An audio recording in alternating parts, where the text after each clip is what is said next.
Okay, and just before we do, final little section for you here, giving you an opportunity as well just to hear from the Department of Culture, Media representations this afternoon. So first of all, please welcome up Daljinder Mattu, everybody. Thank you. Good afternoon, everybody. I'm Daljinder Mattu, Senior Policy Lead for Cybersecurity for the Midlands region at the Department for Digital, Culture, Media and Support. I'll be shortly introducing you to our next guest speaker, but I wanted to just take a few moments to give you a quick overview of my new role and how we can work together.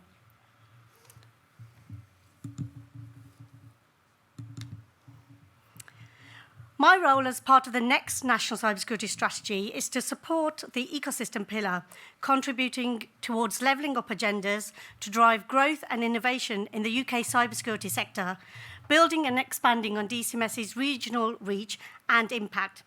I'll be connecting with networks and gather valuable insights, providing a bridge between local partners, stakeholders and wider government. And also identify opportunities for local work within regions to ensure better targeted interventions, as well as secure government speakers like today and experts for meetings, events in this region.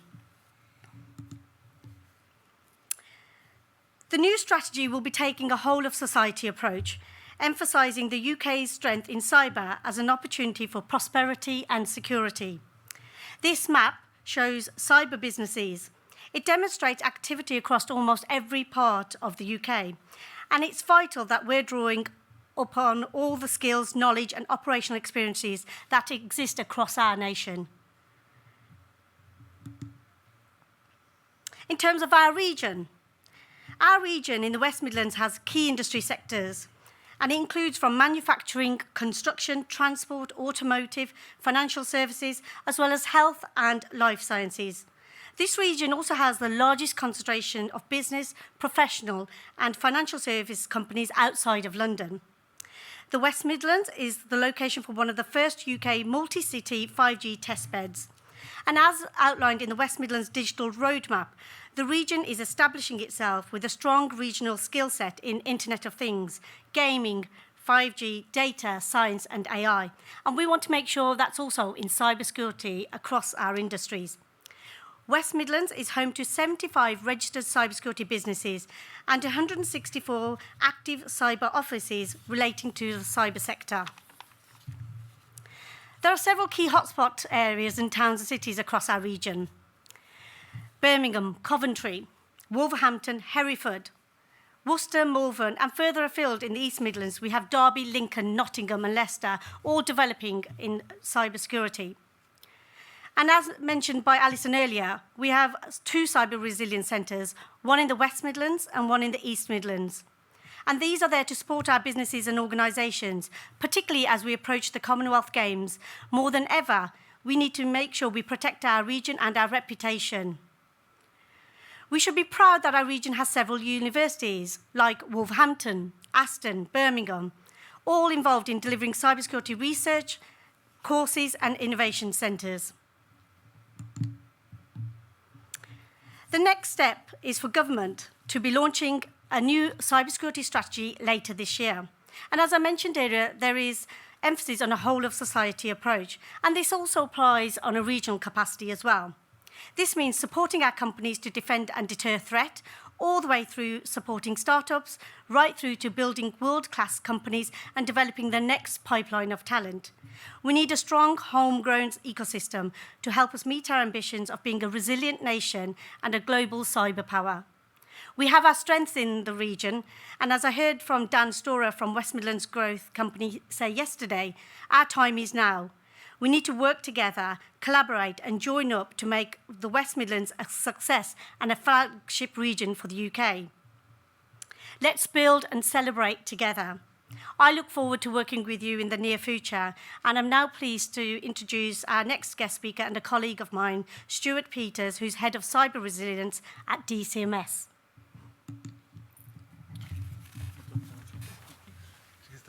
How are you?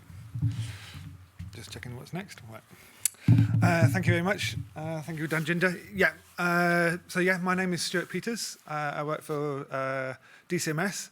It's important to note that the D stands for digital, and actually over half of DCMS is now actually focused on supporting the UK digital economy and making it more secure. I lead a team that is responsible for cyber resilience, or to put it another way, the team responsible for finding ways to encourage and support businesses like you to do more for your own cybersecurity.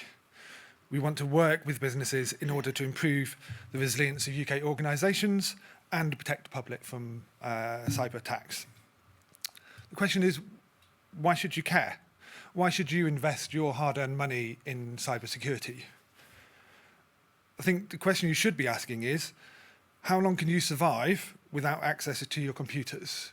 How long could you operate without your customers' details, your contracts, your sensitive documents, or your payroll? These are all realistic outcomes, or the loss of these are all realistic outcomes of a cyber attack. How many of you have fire alarms or fire evacuation plans? How many of you secure your businesses against theft? Then the question is, how many of you have cybersecurity plans? Cybersecurity should be considered as a standard business risk, just like fire, just like theft, just like fraud. You need to be planning for it and mitigating against it. Indeed, it's probably easier nowadays for people to break in to your computers and steal your money and your resources and your information than it is to actually for them to physically break into your property.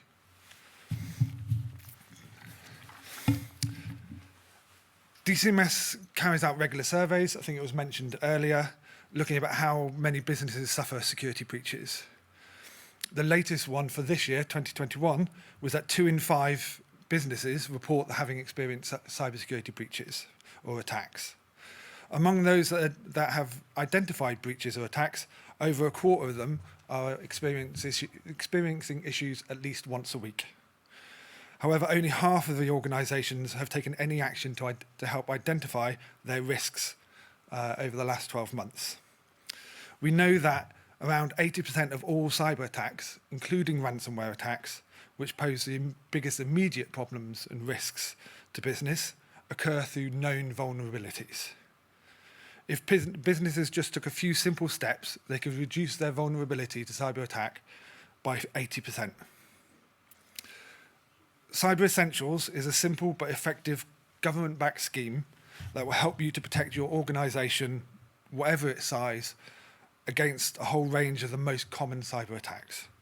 It is important because vulnerability to simple attacks can mark you out as a target for a more in-depth unwanted attention later on. Cyber Essentials is a self-certification regime.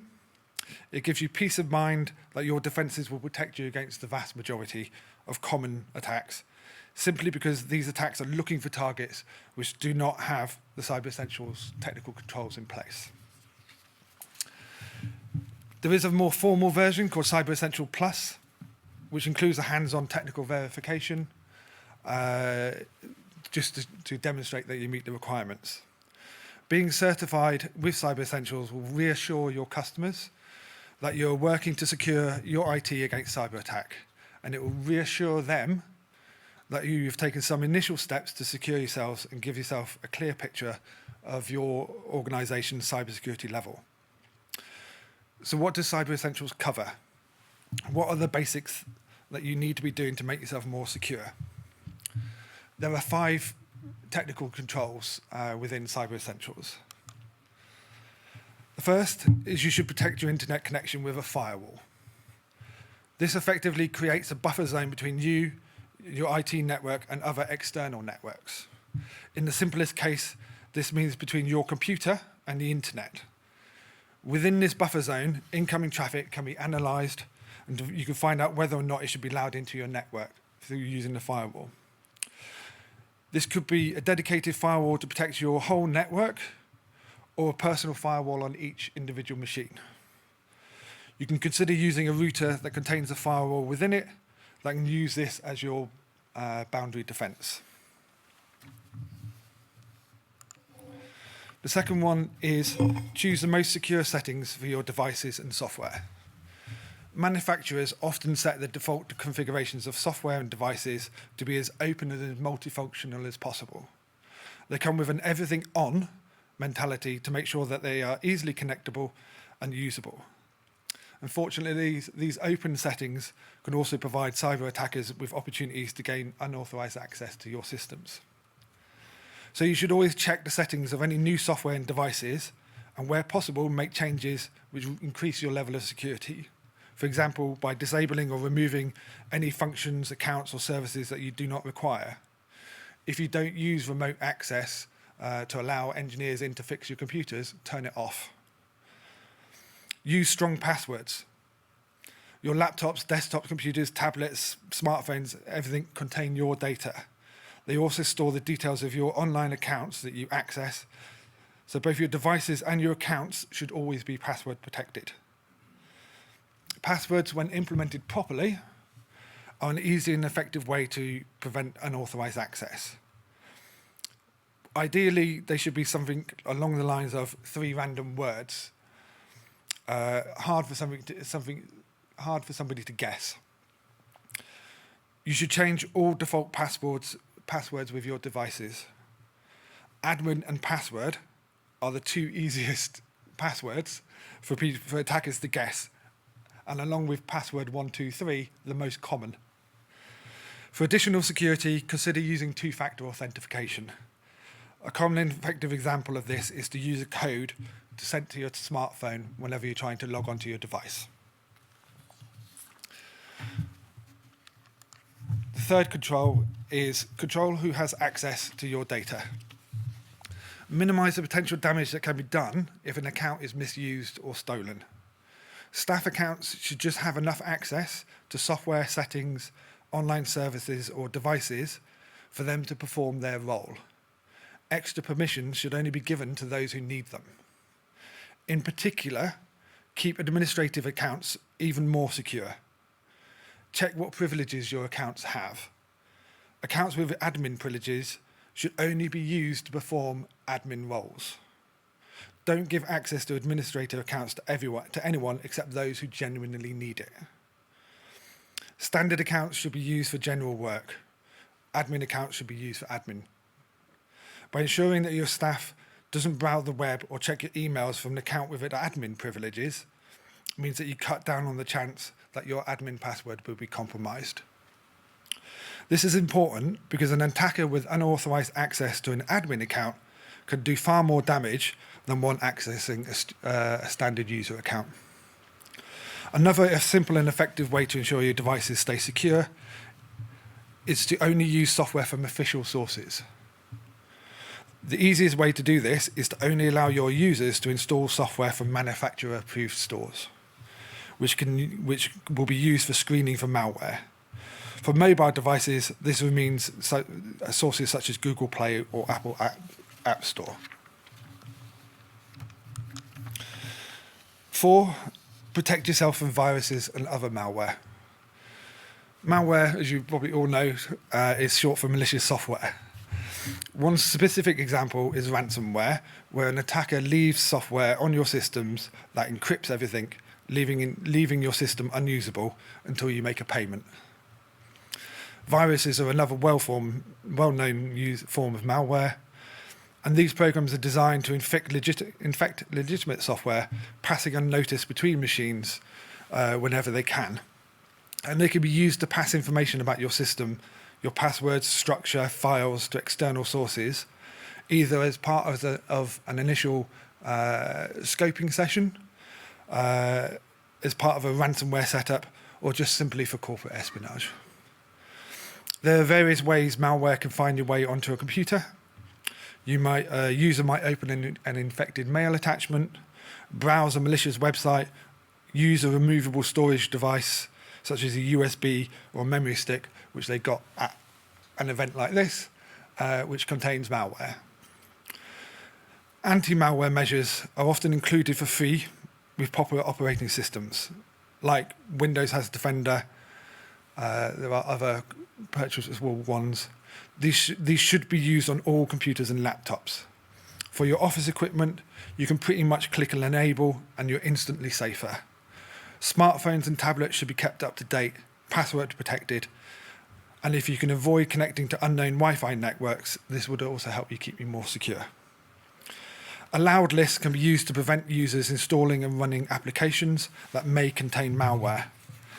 This process is often about an administrator creating a list of applications allowed on any device. Any application not on the list will be blocked from running. This is strong protection as it works even if the malware is undetectable to antivirus software, but it also requires a little maintenance. The fifth and final control is keep your devices and softwares up to date. No matter what phone, tablet, laptops or computers your organisation is using, it is important that they are updated regularly and that you install those updates as soon as they are released. This is true for both operating systems and all the installed apps and software that you're using.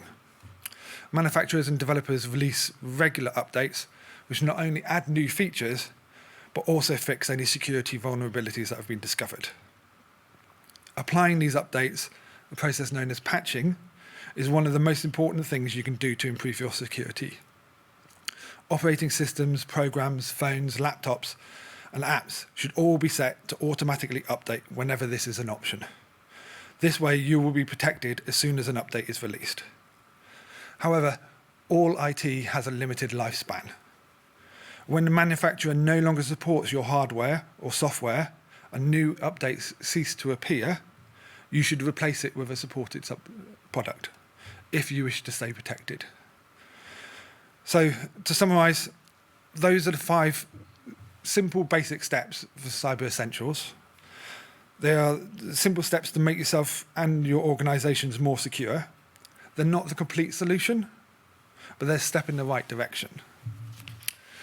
Formal Cyber Essentials accreditation is not essential for all, but it does help demonstrate to your customers that you are taking cybersecurity more seriously. And I think, as I intervened earlier, strongly recommend that you look at the National Cybersecurity Centre's website. It has pages and pages of useful information and guidance for all sizes of organisation, as well as free online training for you and your staff, and is highly readable for non-expert. In addition, one thing I forgot to mention, Cyber Essentials has a tool which allows you to log on and check to see how ready you are for Cyber Essentials. It's at the bottom there, and a list there. I think that's my basic sales pitch for Cyber Essentials. Are we doing questions or? If people have any questions for our 2 guests from the DCMS, speak now. Speak now. Otherwise, Can I thank escape? you very much indeed. Appreciate it for your time and your expertise. Thank you very much. Great, thank you. Sorry, thank you. Stuart and Daljinder, thank you very much indeed. So that brings us to another little break for us. Ladies and gentlemen, if we keep this to 15 minutes.